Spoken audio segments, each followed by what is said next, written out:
We are glad to welcome you on a HardReset.Info YouTube channel, and today I would like to demonstrate that you can change your name on Pinterest.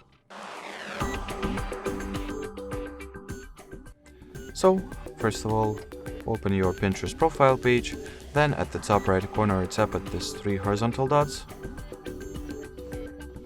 then go for settings, onwards enter the public profile category, and at the name section just change your name to something other.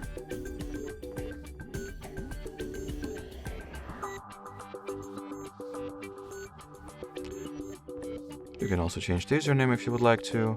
And well, that will be it. Do not forget to save the changes obviously by tapping at the done button to your top right. And as you can see, our display name was successfully changed. Alrighty, we highly appreciate your attention. Thanks for watching, and I'll see you around. Bye bye.